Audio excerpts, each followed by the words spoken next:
Okay, now we have Paul Bromley and Alok Jain, and we're going to be talking about buses. So, to start us off, Paul, who's Managing Director of Phoenix Business Consulting, will be giving us a presentation. So, I'm going to make him the spotlight. There we are. Thanks. Okay, thank you for that, James, and thank you for the invitation for speaking today. Just let me, is that working fine? Today I just want to talk about new paradigms in bus transit, for sustainable bus transit. Now, obviously, we've been having fossil fuel vehicles for over 100 years now. And so we have to look at this whole thing, this paradigm. It's obviously a buzzword at the moment. And I did look it up. I checked the definition the other day, and it did say, it's a distinct set of concepts and thought patterns. Well, to me, that's received wisdom, or to paraphrase in some regards, it's saying, this is the way we've always done it.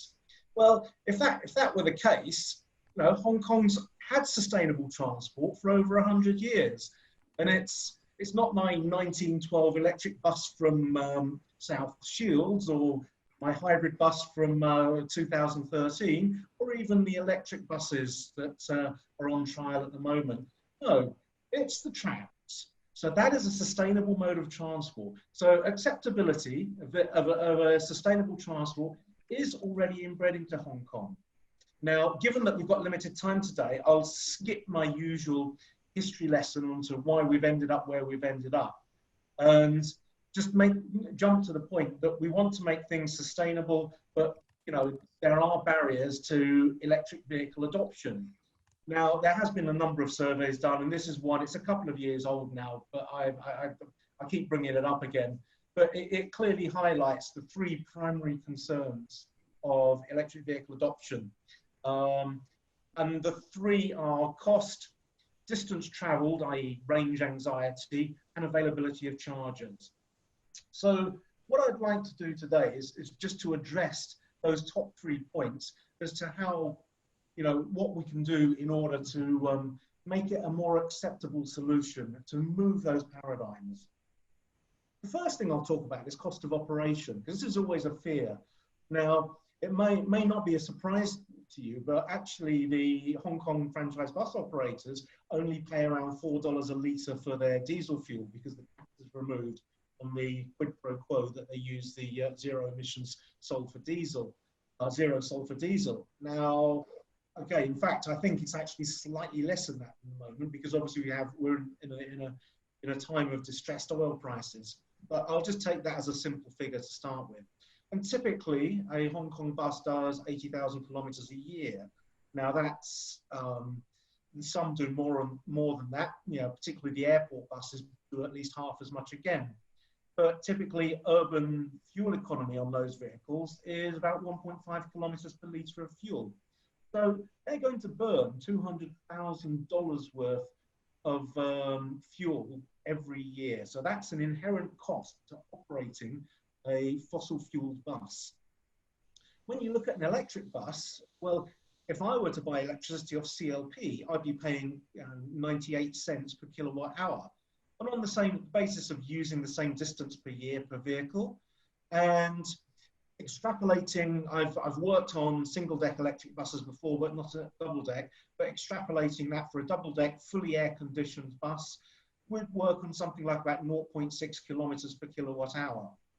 And the implication there on that price of electricity and that consumption is you're going to use it's going to cost you half as much again as a fossil fuel vehicle to operate an electric bus.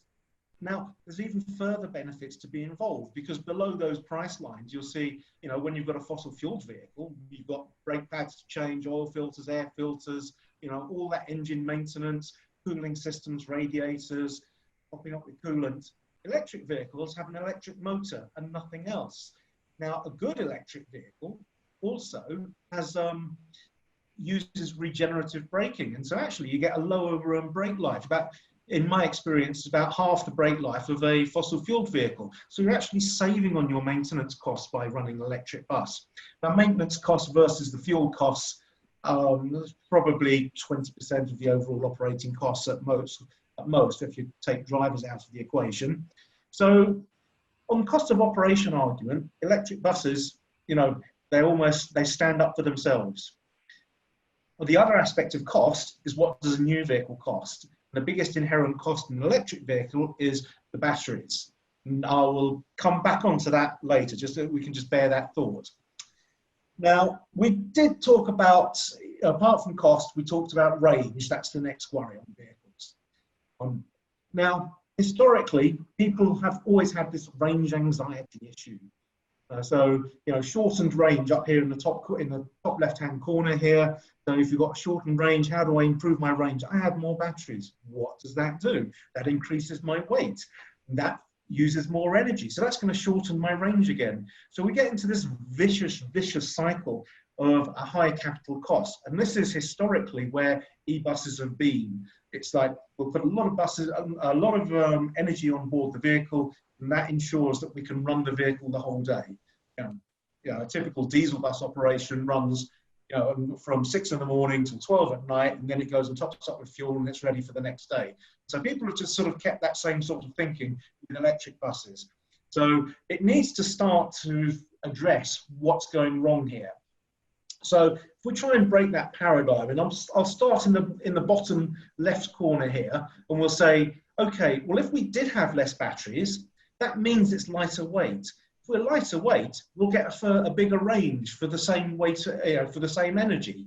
And that's obviously going to reduce your energy consumption. So we get into a better circle this way. So we're starting to look at reducing batteries. And this is going to lead to our lower capital cost. I touched on the cost earlier, but there's also, we look at the range. But therefore, that just leaves us with a big question: how to reduce the batteries? So, what are the technologies available? Well, as I say, the world is moving on. There are technologies available. They're readily available today and being tried all around the world. But I'll just for brevity today, I'll focus on three or four technologies that can deliver this. First one is what I call in-motion charging. As you can see there, that's using a catenary as an overhead charge. Second is hydrogen fuel cells, which you've all heard about. And the third is, we just stick with the battery electric vehicle model. There's what's called opportunity charging, and then there's what's called battery swapping. So just to touch on each of those in a little more detail, in-motion charging is actually the modern trendy name for what we used to know as trolley buses.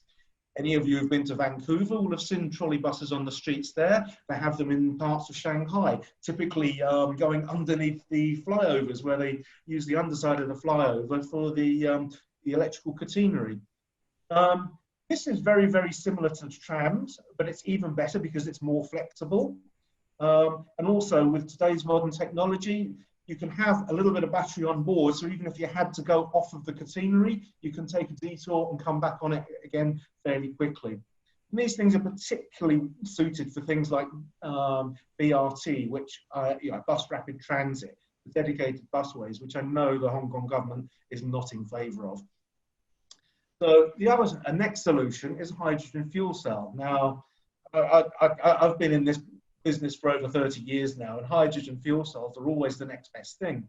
But in reality, they are actually a very good solution, and the price of them is now coming down to a comparable level, where a hydrogen fuel cell is comparable to a diesel engine with all its emissions equipment.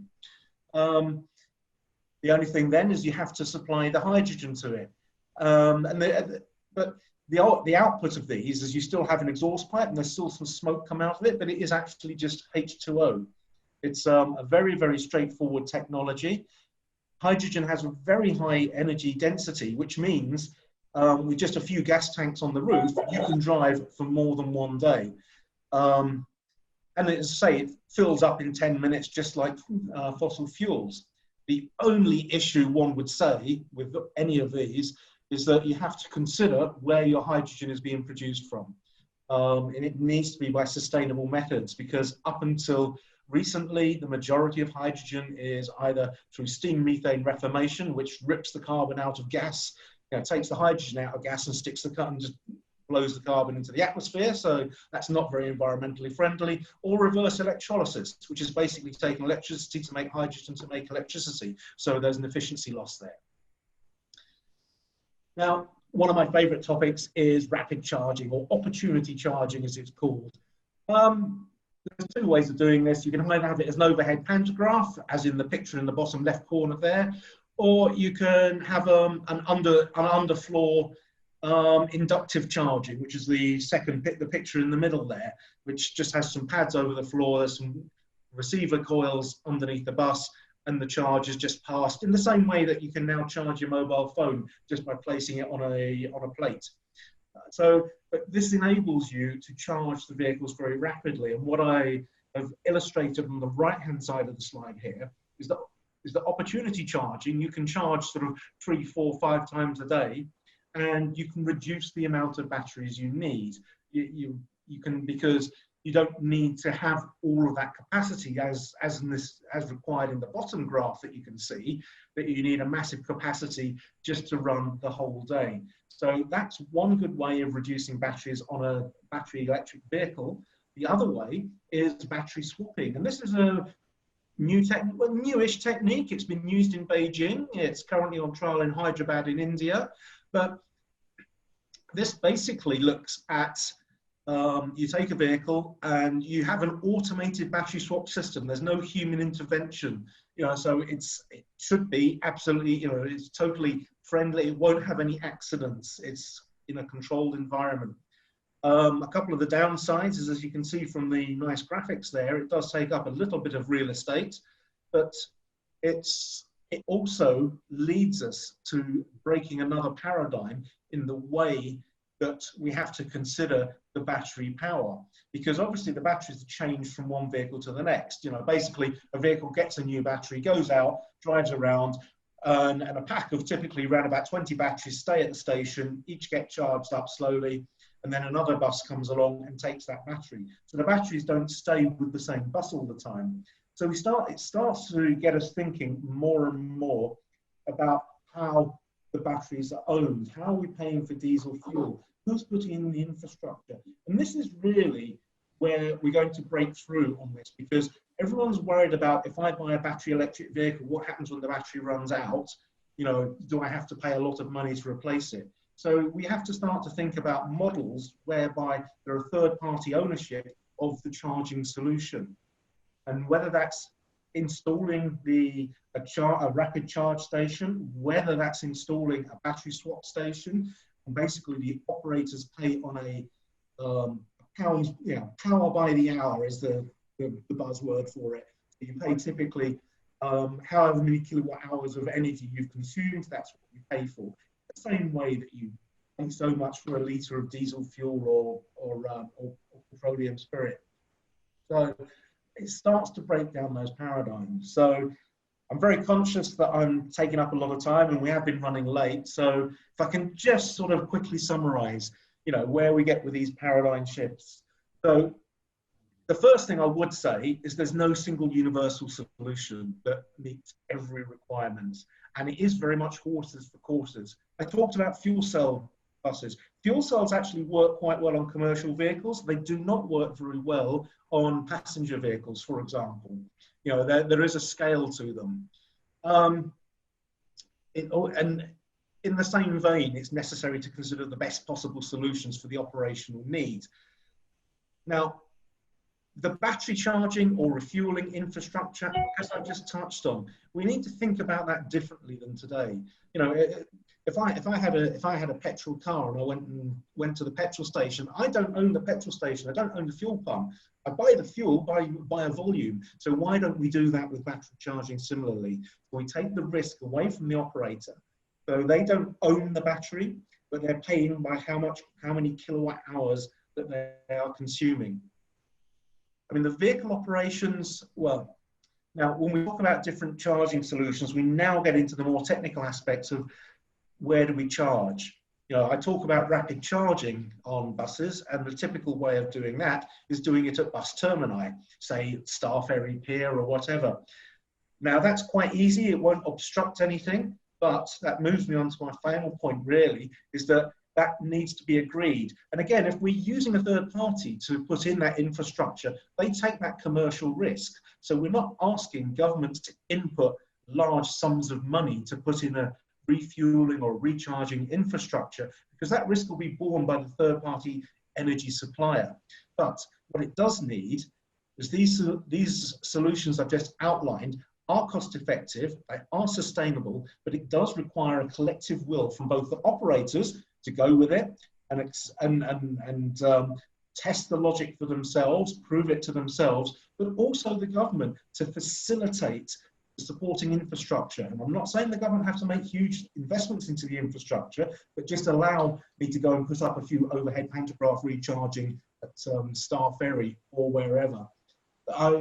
Before I say too much about what the government, I would make one final positive on the government. They are actually at this moment looking at doing a trial on minibus charging, on overhead pantograph minibus charging at the new CBD in Kwun Tong. So that is a positive, but that's something that, you know, if we want a fully sustainable city, then we need to roll that out further. So I think that's it covers most of my points, and I'll pass back to Alok for any questions and his thoughts on the matter. Thank you, Paul. Thank you very much. That's brilliant. And there's a lot of questions been coming in. So I think what we'll do first is have Alok come and make a short presentation. I don't have a presentation. Yeah. Okay. And then we can answer some of these questions. So I'm just going to hand over to Alok for a moment. Okay. Hello, Alok. Welcome. Thank you, James. So I'm going to keep it short because I know a lot of people have said a lot of things, and I think a lot of issues that I wanted to talk about has been covered. But a couple of issues which we still haven't covered, and I think those are quite important in context of Hong Kong. One is technology. You know, I think from a technology implementation perspective, Hong Kong has really taken a back seat.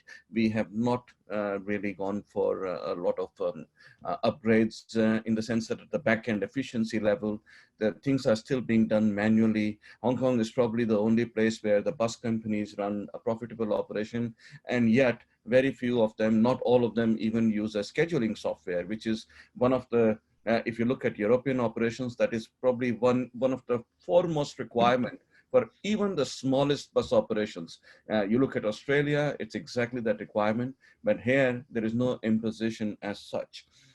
From a regulatory perspective, there is a lot of regulation in Hong Kong. It's a very light touch regulation, so there's a whole gap here. So we operate a net cost model where people come in and there is a, I would say, room for innovation. People can improve their systems, generate efficiency, and capture those efficiencies as profit.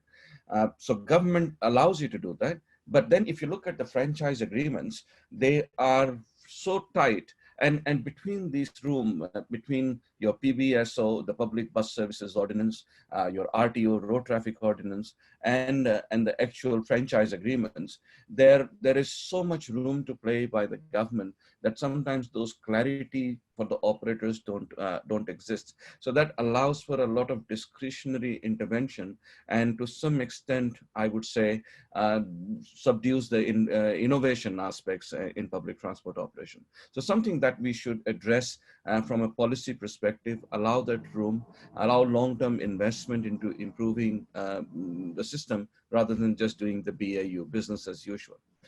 Second aspect that I want to address is a fundamental policy issue. So yes, I mean, we talked about design thinking, isochrones, and all these things. And I will start by saying, giving one example.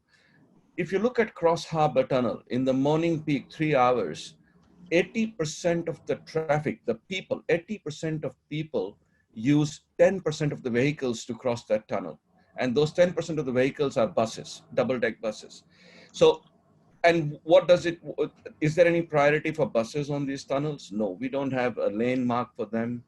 Singapore, if you look at, in Singapore, if there are any roads in Singapore which has more than 2 lanes and they do 40 buses per hour, they allocate that lane, that one lane as a bus lane in Singapore.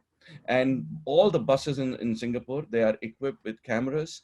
And if there are any violations or into the bus lanes, the bus driver can take a picture and it is a completely enforceable offense. In Hong Kong, we are on a completely opposite end. We, as a matter of policy, take very conservative approach in allocating space for vehicles and buses. During my work with KMB, I can tell you from 2012 to 2015, the traffic speeds on most of the major urban corridors reduced by 10 to 12%.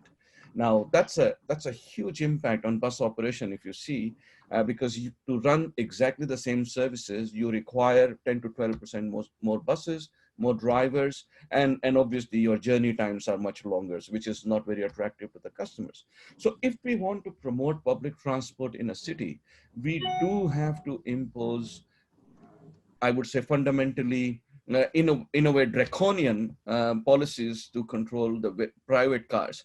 And if you see the private cars, and James, if you recall, I sent you a chart earlier, some time ago, where if you divide the time between 2009 to 2015, last 15 years or so, our car growth rate, the private car licensed private car growth rate has gone up in a geometric progression. So in the first 5 years, they were 1.2% growth. The second 5 year is 2.4% growth. And the last 5 years have been almost 5% growth. So this is completely unsustainable. And a lot of parking problems that we are talking about, congestion problems that we are highlighting, and all those are happening because of the unchecked growth in private cars on our road. We just simply do not have the space for those. Hong Kong is also one of the cities which has very limited amount of road space, urban space allocated for roads, only 13%. Compare that with Singapore, which has roughly 24-25%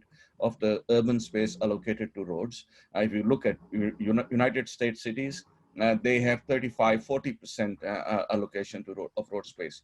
So we simply do not have the space to accommodate all these cars, no matter what we do. And so this is something that we have to address. We need to make policies and create space on the roads for public transport, and that's the only way the city can keep moving. Otherwise, there is absolutely no choice.